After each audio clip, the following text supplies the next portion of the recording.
आपने एक चीज और देखी होगी कि गंगा जल में कभी भी कीड़े नहीं पड़ते, खराब नहीं होता, चाहे कितने ही समय तक रख लो। क्यों नहीं पड़ते उसमें कीड़े या क्यों खराब नहीं होता? क्योंकि प्यारे वो सीधा शिव जी के चरण कमलों से निकलता हुआ पहाड़ों की वादियों में और अपना सफर तय करता आता है। ना जाने कितनी रुकावट आती है। ये मंजिल पे पहुंचने में कोई आसान रास्ता नहीं है।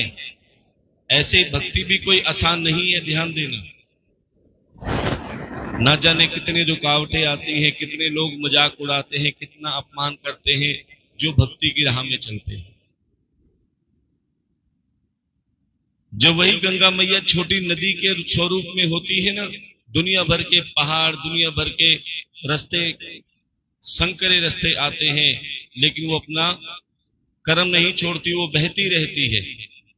और उसी बहने के कारण एक न एक दिन वो महासागर से मिल जाती है और कभी उसमें काई नहीं लगती।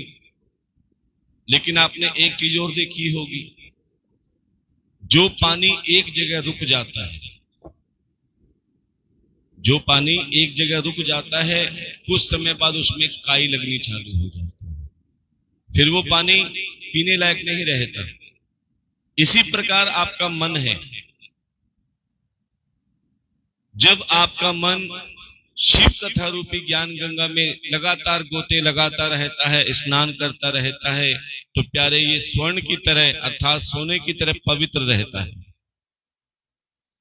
तुम्हारे मन में कभी भी बुरे विचार, विषय विकार नहीं आएंगे। क्यों? भोले बाबा की कृपा होगी। जब तुम कथा में रहते हो और कथा श्रवण करते हो और कथा में सेवा करते हो, जब तक तुम कथा में रहते हो अपना तन, मन, धन तीनों पवित्र रहते हैं, ध्यान देना। और जब इंसान के अंदर किसी न किसी रूप में अभिमान आ जाता है, कहते हैं जहां अभिमान आता है वहां भगवान नहीं आते। आपने भागवत कथा में भी महाराष्ट्र में सुना था ना कि जिन गोपियों ने कन्हैया को अपने पास बुलाने के लिए अपना घर बार भी त्याग दिया था, ध्यान देना। क्यों? क्योंकि कन्हैया उसे अपनी मधुर बांसुरी से बुला रहे थे।